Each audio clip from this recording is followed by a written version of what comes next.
Good afternoon to all. ఈరోజు మనము first year ఫిజిక్స్లో పని, శక్తి, సామర్థ్యం అనే పాఠ్యాంశాన్ని చెప్పుకుంటున్నామండి. దీనిలో ఈరోజు క్లాస్ 1 అండి. మనకి ఈ పని, శక్తి, సామర్థ్యం కాన్సెప్ట్లో అసలు పని అంటే ఏమిటి, శక్తి అంటే ఏమిటి, సామర్థ్యం అంటే ఏమిటో అంశాలని కూలంకుషంగా తెలుసుకుంటాము. మరి ఇంటర్మీడియట్ బోర్డ్ ఆఫ్ ఇంటర్మీడియట్ లెక్క ప్రకారంగా అయితే మనకి ఈ పాఠం నుంచి ఒక 8 మార్కుల ప్రశ్న వస్తుందమ్మా.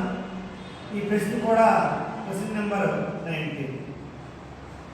క్వశ్చన్ నెంబర్ 19గా వస్తుంది. మరి సాధారణంగా పని అంటే ఏంటి? మనము ఈ డస్టర్ని పట్టుకొని బోర్డుని ఇలా చురుకుతూ ఉన్నాము.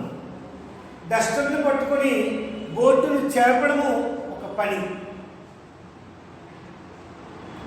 ఒక భవన కార్మికుడు ఇటుకలను మోయడము ఒక పని. అలాగే ఒక బాటసారి నడవడము ఒక పని. ఇవన్నీ కూడా పనులు. వాడుక భాషలో లేక మన సాధారణ జీవితంలో పని అంటే ఒక క్రియను నిర్వహించడము అని అర్థం. మరి భౌతిక శాస్త్ర పరిభాషకు వచ్చేటప్పటికి పని అంటే ఏమిటంటే ఒక వస్తువు మీద బలాన్ని ఉపయోగించడం వలన వస్తువు స్థానభ్రంశం పొందితే పని జరిగిందని అంటామండి. ఇప్పుడు ఈ గోడ ఉంది. ఈ గోడని నేను ఇలా నెట్టివేస్తున్నాను. గోడను నెట్టివేస్తుంటే గోడ కదిలిందా అండి? ఇక్కడ కదలలేదు. నా బలం ఉపయోగించానండి? నా బలం ఉపయోగించాను. నా బలాన్ని ఉపయోగించినప్పటికీ గోడ ఎక్కడ కదిలిందంటే కదలలేదు, కాబట్టి పని జరగలేదని అర్థం. భౌతిక శాస్త్ర పరిభాషలో ఇక్కడ మనకి పని జరగలేదని అర్థం. మరి శక్తి అంటే ఏంటి? ఒక పని చేయడానికి కావలసిందే శక్తి. ఒక పని చేయడానికి కావలసిందే శక్తి అని.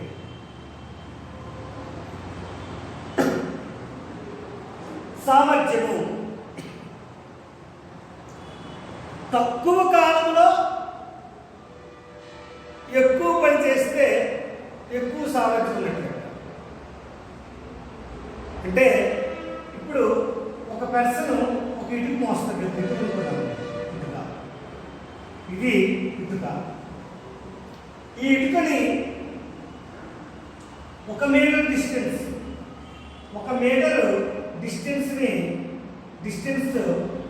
మూవ్ చేశాడు. ఒక ఇటుకని 1 మీటర్ డిస్టెన్స్ని మనకి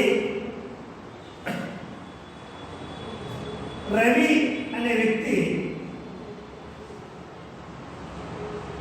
5 నిమిషాల్లో మోయగలిగితే, ఇక్కడ సుని అనే అమ్మాయి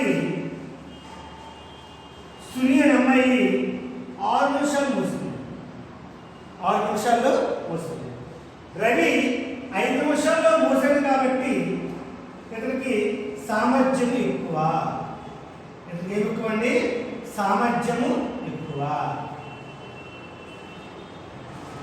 ఉదాహరణకి అదే కాకుండా రవి, సుని కంటే మనకి గిరి అనే వ్యక్తి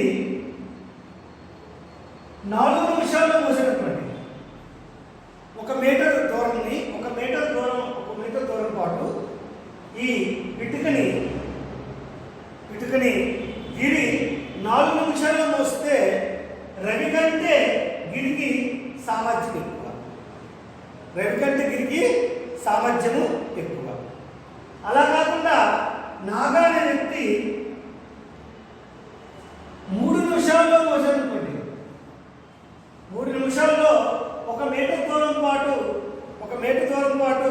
ఒక ఇటుకని 3 నిమిషాల్లో మోయగలిగితే రవి కంటే గిరికి సామర్థ్యం ఎక్కువ, గిరి కంటే నాగాకి సామర్థ్యము ఎక్కువ.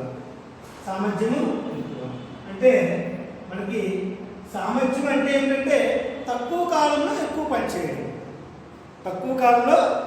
పని చేయడం, లేకపోతే చేసిన పనిని కాలంతో భాగించడం.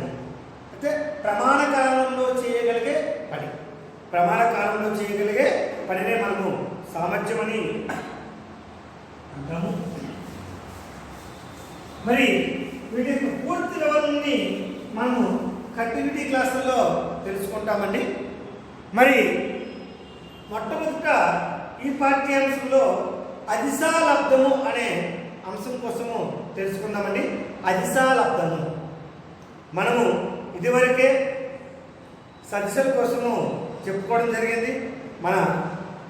మన క్లాసు ఆల్రెడీ యూట్యూబ్లో అప్లోడ్ చేయడం కూడా జరిగిందండి. సదిశల కోసం ఒకసారి రీకాల్ చేస్తూ చూడండి. సదిశ అంటే ఏమిటి?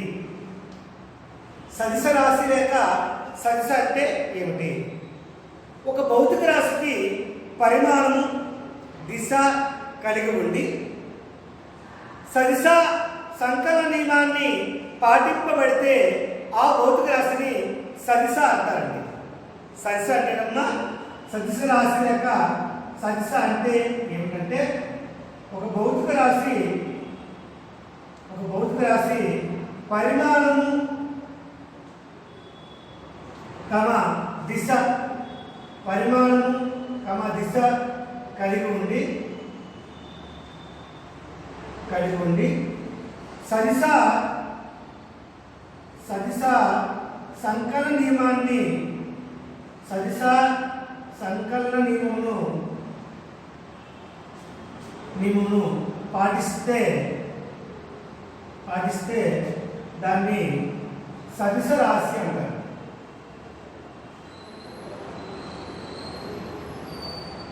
ఉదాహరణకి వేగం. మరి అదిశ రాశి అంటే ఏమిటి? అదిశ రాశి అంటే ఏమిటంటే భౌతిక రాశి పరిమాణం మాత్రమే కలిగి ఉండి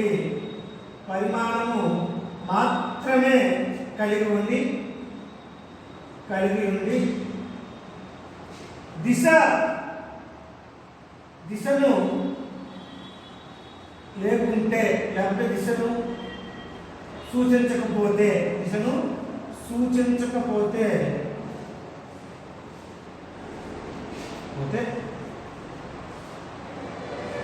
ఆ భౌతిక రాశుల్ని అదిశ రాశి అంటారు. ఇదివరకే మనము రెండో పాఠంలో వీటి యొక్క వివరణ చెప్పుకోవడం జరిగింది. మీరందరూ కూడా యూట్యూబ్ క్లాసు అప్లోడ్ చేసి ఆల్రెడీ ఉండుంటే ఒకసారి రీకాల్ చేసుకోండి. నేను జస్ట్ రీకాల్ చేయడం కోసమే సదిశ అదిశ అంశాలని జ్ఞప్తికి తెచ్చాను. ఇక్కడ దీనికి ఉదాహరణ ద్రవ్య రాశి. ఎవరికి ఉదాహరణ ద్రవ్య రాశి? అదిశ రాశి. మరి సదిశల్ని కలపవచ్చు, తీసివేయవచ్చు. మరియు తీసివేయవచ్చండి. మరి ఇక్కడ సదిశల్ని గుణించవచ్చు కూడా. కలపడము, తీసివేయడము, అలాగే సదిశల్ని అంశాలుగా విభజించుకోవడము, మొత్తం ఈ విభాగం అంతా కూడా ఇదివరకే చెప్పుకోవడం జరిగింది. ఇప్పుడు మనము అదిశాలబ్ధం అనే అంశం కోసము చెప్తున్నామండి. అదిశాలబ్ధము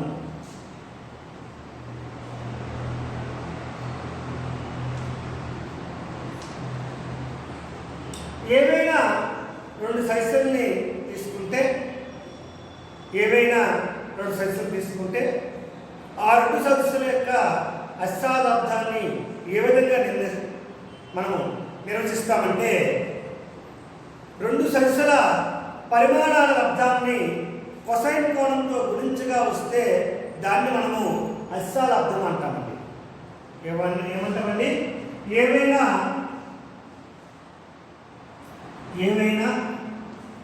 రెండు సదిశలను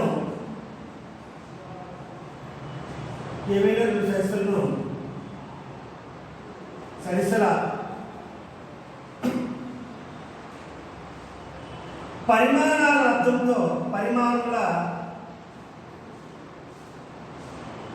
లబ్ధమును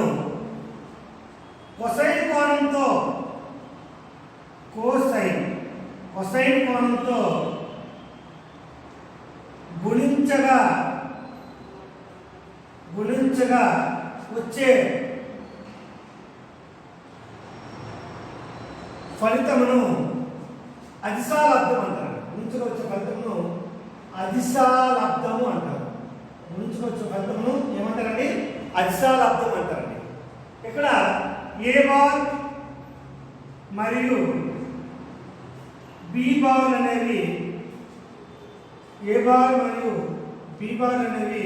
రెండు సదిశలు. ఇక్కడ అదిశా లబ్ధాన్ని ఏ విధంగా చెప్తామంటే A bar dot B bar is equal to modulus of A bar modulus of B bar cos theta. ఎందుకంటే పరిమాణం అనగానే మనము మాడ్యులస్ కడతామండి. మాడ్యులస్ ఆఫ్ ఏ బార్ అనేది ఏ బార్ అనే సదిశ యొక్క పరిమాణాన్ని సూచిస్తుంది. Modulus of A bar modulus of B bar cos theta అని రాస్తాము. దీన్ని ఏ బి కాస్ థీటా అని రాస్తాము.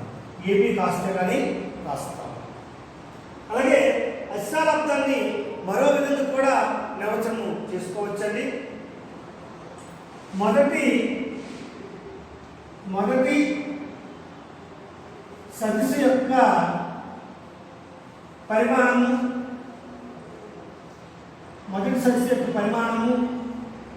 మరియు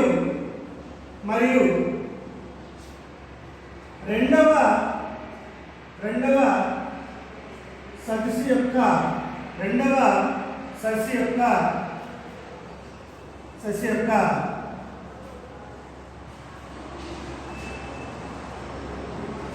కొసైన్ గుణిజంతో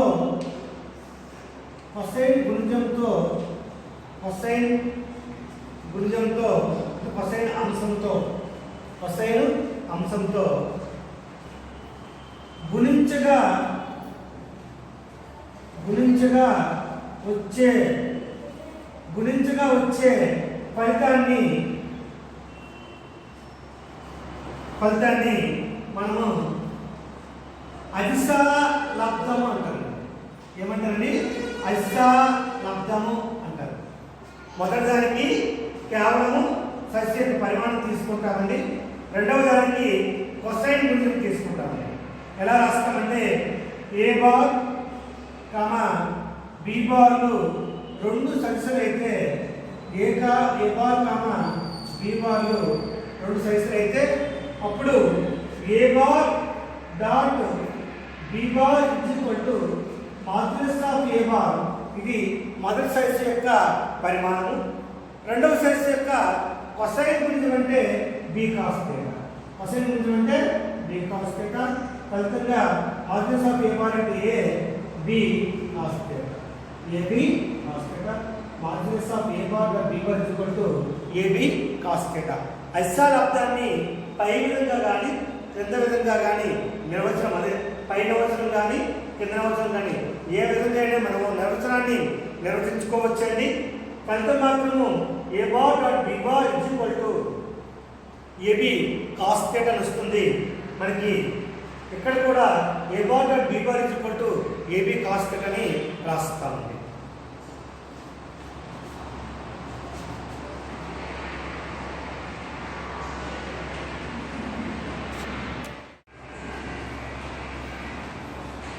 ఇక్కడ చూడండి, A bar is equal to A X I bar plus A Y J bar plus A Z K bar అయినటువంటి.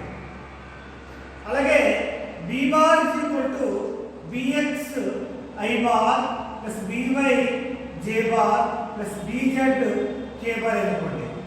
ఏ బార్ యొక్క సైజ్ అండి, దాని విలువ A X I bar plus A Y J bar plus A Z K bar అండి. బి బార్ విలువ B X I bar plus B Y J bar plus B Z K bar అయితే A bar dot B bar ని ఏ విధంగా లెక్కిస్తామంటే A bar dot B bar విలువ ఎంతంటే A X into B X plus A Y into B Y plus A Z into BZ.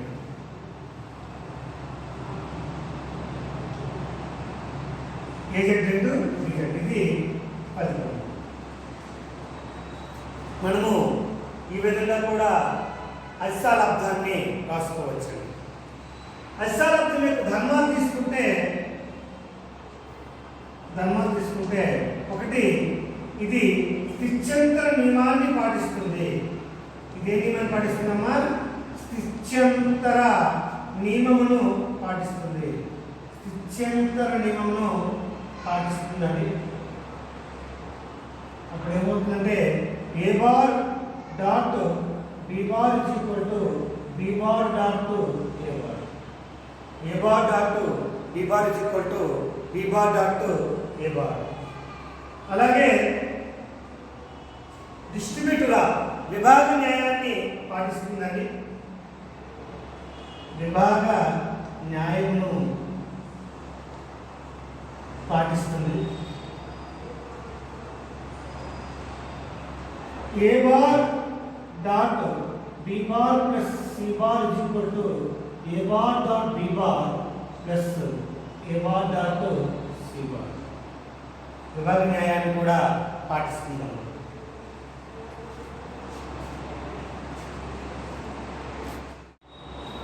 అలాగే వీటి మధ్య కోణం థీటా విలువ 0 డిగ్రీ అయితే theta is equal to 0 degree అయితే A bar dot B bar is equal to A B అవుతుంది. గరిష్టం ఏబి విలువ గరిష్టం. ఎందుకంటే ఇక్కడ కాస్ 0 విలువ 1 అండి. కాబట్టి A B into 1 is equal to A B అవుతుంది. Theta is equal to 90 degree అయిందనుకోండి. థీటా విలువ 90 డిగ్రీ అయితే A bar dot B bar is equal to 0. A bar dot B bar is equal to 0 మనకి. అలాగే థీటా విలువ 180 డిగ్రీలు అయితే థీటా విలువ 180 డిగ్రీలు అయితే అప్పుడు A bar dot B bar is equal to minus A B. A bar dot B bar is equal to minus A B. ఇవన్నీ ధర్మాలు లేక నియమాలని అంటామండి. వీటిని ప్రాపర్టీస్ అని ఇంగ్లీష్లో మనం చెప్పుకుంటాం. స్థిత్యంతర నియమము పాటిస్తుంది. A bar dot B bar is equal to B bar dot A bar అండి. విభాగ న్యాయాన్ని పాటిస్తుంది. A bar dot B bar plus C bar is equal to A bar dot B bar plus A bar dot C bar అవుతుంది. Theta 0 అయితే A bar dot B bar is equal to A B అవుతుంది. Theta విలువ 90 degree అయితే A bar dot B bar is equal to 0 అవుతుంది. Theta 180 degree అయితే A bar dot B bar is equal to minus A B అవుతుందండి. ఓకేనమ్మా. దీనికి best example work అండి, పని. బెస్ట్ ఎగ్జాంపుల్ అమ్మా పని. పని అనేది అదిశాలబ్దానికి ఉదాహరణ చెప్పుకుంటామండి. దీన్ని అదిశాలబ్దం రూపంలో రాసుకుంటే F bar dot S bar రాసుకుంటాం. F bar dot S bar. F bar dot S bar అంటే పని is equal to F S cos theta. F S cos theta. మనకి థీటా 0 అయితే డబుల్ ఏమవుతుందంటే ఎఫ్ఎస్ అవుతుంది. థీటా 90 డిగ్రీ అయితే ఎప్పుడు ఈక్వల్ టు 0 అవుతుందమ్మా. థీటా 180 డిగ్రీ అయితే థీటా 1 డిగ్రీ అయితే double equal to minus FS. Minus FS. మనకి ఇది పని శక్తి సామర్థ్యం మూడు భౌతిక రాశులు కూడా అదిశాలబ్దానికి ఉదాహరణ కింద మనము చెప్పుకుంటామండి. ఇక్కడ గమనించారు పిల్లలు. ఈరోజు కాన్సెప్ట్లో మనము పని శక్తి సామర్థ్యాన్ని పరిచయం చేసుకుంటూ అతిశాలబ్దం అనే అంశాన్ని నేర్చుకున్నామండి. ఈ అంశము మన పబ్లిక్ పరీక్షల్లో 4 మార్కులకి వస్తుంటుంది. అతిశాలబ్దం అంటే ఏమిటండి? ఏవైనా 2 సైజులు తీసుకుంటే ఆ 2 సైజుల పరిమాణ లబ్దము కొసైన్ కోణంతో గుణించగా వచ్చే ఫలితాన్నే అతిశాలబ్దం అని అంటారు. A bar dot B bar is equal to A B cos theta. మరి నియమాలు లేక ధర్మాలు లేక ప్రాపర్టీస్ ఏంటండి? సిద్ధాంత న్యాయాన్ని పాటిస్తాయి, విభాగ న్యాయాన్ని పాటిస్తుంది. థీటా 0 అయితే A bar dot B bar is equal to A B అవుతుంది. థీటా 90 అయితే A bar dot B bar is equal to 0 అవుతుంది. థీటా 180 అయితే A bar dot B bar is equal to minus A B అవుతుంది. మనం ఇక్కడ ఎగ్జాంపుల్ పని అండి. పని అంటే ఏదైనా ఒక వస్తువు మీద బలాన్ని ప్రయోగిస్తే బలము వలన వస్తువు స్థానం పొందితే పని జరిగిందని అంటాము. కాబట్టి దాని ఆధారంగా మనం ఈ పనిని అతిశాలబ్దం మీద రాసుకుంటే W F bar dot S bar అవుతుంది, FS కాస్ థీటా అవుతుంది. థీటా 0 అయితే W FS అండి. థీటా 90 అయితే W వాల్యూ 0 అండి. థీటా 180 అయితే W మైనస్ FS అవుతుంది. ఇంకా నోట్ పాయింట్ చూడండి పిల్లలు. I bar is equal to 1, J bar is equal to 1, K bar is equal to 1. మిగతా ఏవైనా I bar dot J bar కానీ, J bar dot I bar కానీ, I bar dot K bar కానీ, K bar dot I bar కానీ, J bar dot K bar కానీ, K bar dot J bar కానీ, మిగతా అవన్నీ అంశాలన్నీ కూడా సున్నాని సూచిస్తాయండి. ఓకేనమ్మా? మరి ఈరోజు క్లాసులో మనము అతిశాలబ్దం కోసం నేర్చుకున్నాము. రేపటి క్లాసులో ఈ అతిశాలబ్దం మీద ప్రాబ్లమ్స్ని కంటిన్యూ టాపిక్ని మనము చదువుకుందామండి. తప్పనిసరిగా పిల్లలందరూ నోట్స్ రాయండి. నోట్స్ ప్రిపేర్ చేసుకొని రాయండి. రెగ్యులర్గా మా క్లాస్ని ఫాలో అప్ అవుతుందండి. మీకు ఏమైనా డౌట్స్ ఉంటే మమ్మల్ని కన్సల్ట్ చేయండి. అవసరమైతే ఈ వీడియోస్ని మీ ఫ్రెండ్స్కి షేర్ చేయండి. Thank you.